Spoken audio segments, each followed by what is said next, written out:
They gave these kids a combination of B6 and magnesium for a total dose of 100 milligrams per day. And the hyperexcitable children were magnesium deficient. When they got B6 and magnesium together, they improved. That's also consistent with a reduction in glutamate, increase in GABA, and maybe modulation of their dopamine and norepinephrine. Let's look at another article. Here's the one from 1985.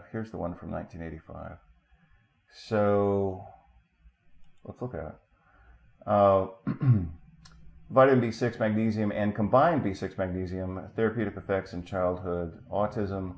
Biological Psychiatry is an awesome journal. They publish really good stuff. This was published in 1985. Based on data, so here's what I said, and this is why that other article bothered me so much, because they're trying to present it as if it's something new. It's not new. We've been doing this since 1974, showing that B6 improved kids with autism. And then here they did it again with B6 or magnesium, or B6 and magnesium. And of course, the kids who got the most improvement were the kids who used B6 with magnesium.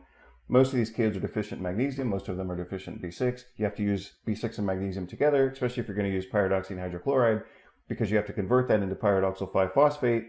And that only happens with magnesium. If these kids are deficient in magnesium, they're not going to do the conversion, so it's not going to work. A few exceptions might be noted, but anyway, that's still the basic idea. So these kids got better. But again, this was 1985. So, this is what, 35 years ago, 37 years ago. Cool. Thank you very much. Let's look at this article. Another study showing the same thing.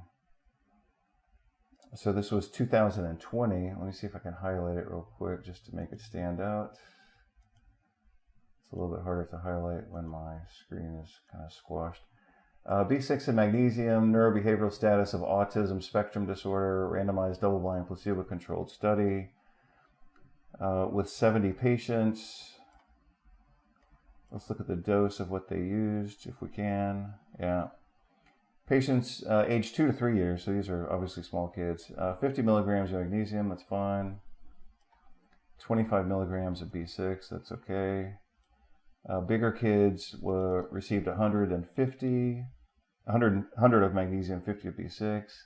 And 9 to 12 years old received 200 of magnesium and 100 of B6. Well, that's fine. Despite the small population size, this study demonstrated neurobehavioral improvement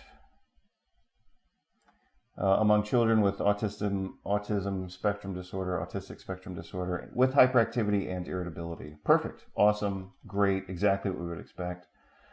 This can be expected that future studies conducted on a larger scale might help establish the beneficial role. You already established it, but again, researchers, like I said, they live by funding.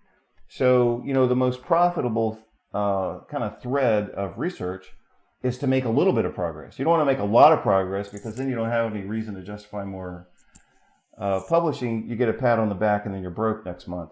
So a lot of researchers, and I don't know if it applies to these people, but they want to publish something that makes them look good and innovative, but then they're going to say, oh, we need more money for the next study. So unfortunately, a lot of studies have that same conclusion. So I think to bring this to a close, we're going to look at Inflammation Mastery, my favorite book, and I hope it's your favorite book.